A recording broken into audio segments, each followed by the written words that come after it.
इससे आगे देखते हैं कि जो ऑटोट्रोप्स और हेटरोट्रोपिक हमने देखा था। हेटरोट्रोपिक का मतलब क्या होता है, परपोषी, यानी कि दूसरों से जो अपना भोजन ग्रहण करते हैं वे हेटरोट्रोपिक कहलाते हैं, यानी कि फूड के लिए जो दूसरों पे डिपेंड होते हैं। फिर है इंसेक्टिवर्स, यानी कि दूसरों से किससे, इंसेक्ट से अपना भोजन कैसे ग्रहण करते हैं। तो यानी कि इंसेक्टिवर्स कौन से होते हैं, यानी कि कीट बक्सी जिसको हम बोलते हैं, वे कौन से होते हैं।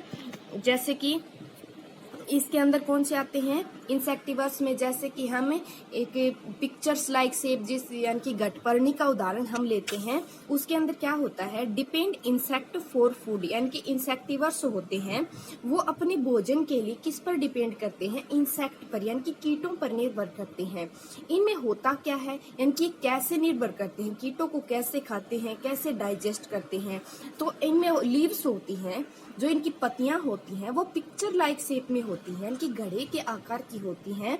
जो जब कोई भी इंसेक्ट इनके ऊपर आकर बैठता है तो ये पिक्चर्स है, यानी कि घड़े के आकार की जो पत्ती है वो ऊपर से खुल जाती है।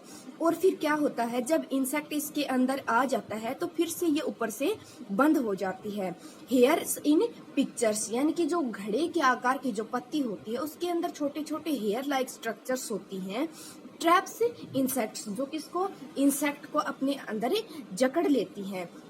आफ्टर कैप्चर, यानी कि पकड़ने के बाद क्या होता है, डाइजेस्टिव जूस सीक्रेट, उनके अंदर एक डाइजेस्टिव जूस यानी कि एक ऐसा पदार्थ स्रावित होता है जो किसको, इंसेक्ट को पचाने में उसकी हेल्प करता है। तो क्या होता है, इंसेक्टिवर्स होते हैं उनके अंदर जो पत्तियां होती हैं वो एक घड़े के आकार की होती हैं और ऊपर से खुल जाती हैं जब कोई इंसेक्ट इनके ऊपर आकर बैठता है, और फिर इसको अंदर लेने के बाद ही वापस से बंद हो जाती हैं। और इनके अंदर हेयर लाइक स्ट्रक्चर होती हैं जो क्या करती हैं, इसको, इंसेक्ट को पकड़ने में हेल्प करती हैं।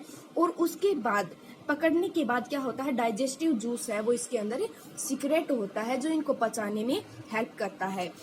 फिर हम देखते हैं पैरासाइटिक प्लांट। पैरासिटिक प्लांट्स का मतलब क्या होता है, परजीवी होते हैं, यानी कि जो दूसरों पे डिपेंड होते हैं।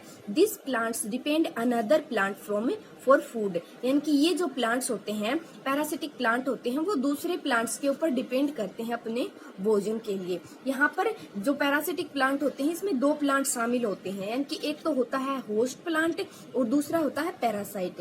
तो होस्ट में क्या होता है, जिसके ऊपर, यानी कि क्या होता है, जिसके ऊपर पैरासाइट रहता है वो क्या कहलाता है, होस्ट प्लांट कहलाता है। ठीक है, और पैरासाइट कौन सा होगा, जो होस्ट के ऊपर रहता है। ठीक है, यानी कि होस्ट वो होगा जो पैरासाइट को फूड प्रोवाइड करवाता है।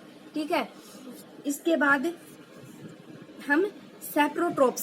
सैप्रोट्रोप्स कौन से होते हैं, सर्वाइव ऑन डिकेइंग फूड, यानी कि जो मृत बक्सी या फिर हम जिनको मृत बक्सी बोलते हैं, या फिर जो किस पे, डिकेइंग फूड, यानी कि जो खराब भोजन होता है या फिर जो अपशिष्ट पदार्थ होते हैं उनके ऊपर भोजन के लिए डिपेंड करते हैं, वो क्या होते हैं, सैप्रोट्रोप्स होते हैं। इसमें क्या होता है, प्रोसेस कैसे होती है, यानी कि इस भोजन को ये पचाते कैसे हैं या इसको डाइजेस्ट कैसे करते हैं। तो इस प्रक्रिया में क्या होता है, जो सैप्रोट्रोप्स होते हैं वो सीक्रेट डाइजेस्टिव जूस, यानी कि जो सड़ा हुआ भोजन है या फिर गली सड़ी चीजें हैं उनके ऊपर ये एक डाइजेस्टिव जूस है वो छोड़ते हैं। ऑन डेड मैटर्स, जो मरी हुई चीजें हैं उनके ऊपर इन सॉल्यूशन, एक सॉल्यूशन के रूप में या एक द्रव के रूप में इसके ऊपर सीक्रेट करते हैं डाइजेस्टिव जूस का। फिर juice converts matter into solution, इस जूस के कारण जो मैटर है वो किस में कन्वर्ट हो जाता है, एक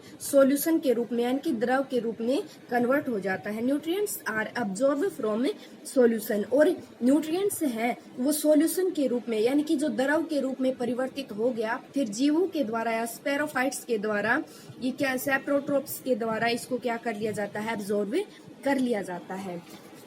फिर है सिम्बायोटिक रिलेशनशिप्स। अब लेसन में हम इसको सहजीवी बोलते हैं। सहजीवी रिलेशनशिप यानी कि साथ में जो रहते हैं, एक दूसरे के ऊपर डिपेंड होते हैं। फिर है इसमें क्या आएगा, सिम्बायोटिक में लिव टुगेदर, एक साथ रहते हैं, एंड शेयर शेल्टर यानी कि आवास और न्यूट्रिएंट्स और भोजन दोनों एक दूसरे के साथ साझा करते हैं।